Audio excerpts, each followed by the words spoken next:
Good morning, everybody. I hope everyone's doing okay. I hope everyone's looking forward to return to football next week.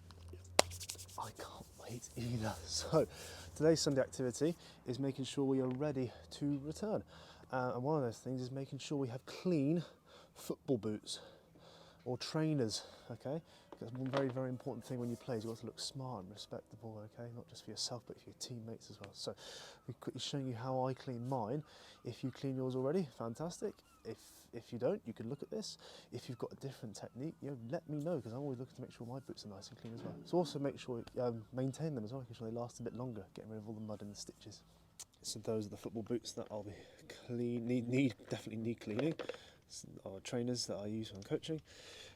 Anything I use really is an old toothbrush. I promise it's old, it's not what I'm using for my mouth. Something called a boot buddy. I got it for a Christmas present once. I'm pretty sure you can buy them anywhere online, or even like a shop in town like Lawson's might sell something like that.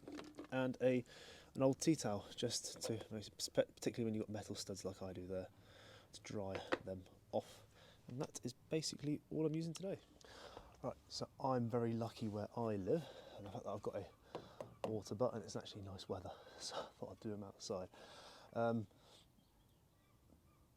mean, it's absolutely fine to do this indoors, in your sink. Make sure you clean up afterwards as well, but I would never put a little bit of water on and just scrub away, really.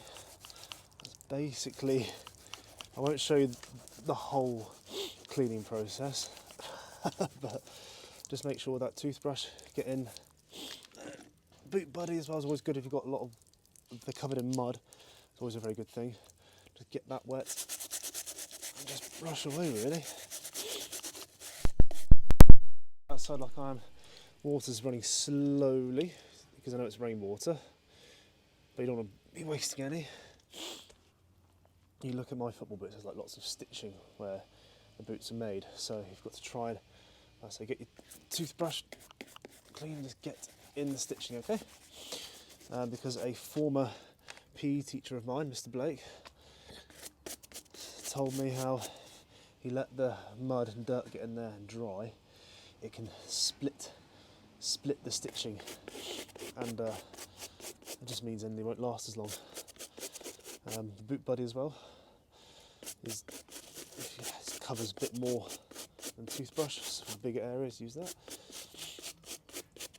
Other thing as well is I always try and brush away from me, because the bristles flick water back on you. Another tip, don't wear your Sunday best. Wear dirty clothes. Another thing as well is don't clean your boots on the day you're wearing them, because you'll just have wet feet. As well as that, don't put them on the radiator to dry. I learnt this recently, is that if you put football boots on the radiator to dry and turn it really high, the material will split, because you're forcing the turn temperature, you're almost like forcing it to warm up, and they can break. The material will split. I know some modern boots might not, but still, just always best to try and do it if you can straight after. Don't be lazy like me after you've played, and then just let them dry over the week. I mean, if you want to, put them in a boiler room if you have one, or if you have an airing cupboard. If not, like I said, just do it the day before, the day after, or the day of you've played, and then you've got the whole week to let them dry, and then hopefully it'll last. See, just brush away.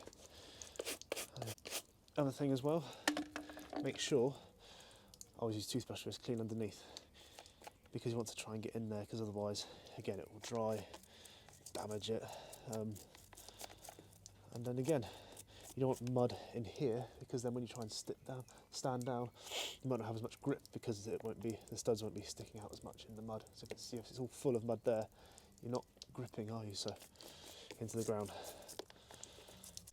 So when the boots are done, there's an old tea towel, and then just turn that off actually, and just dry it off, because then it's always good to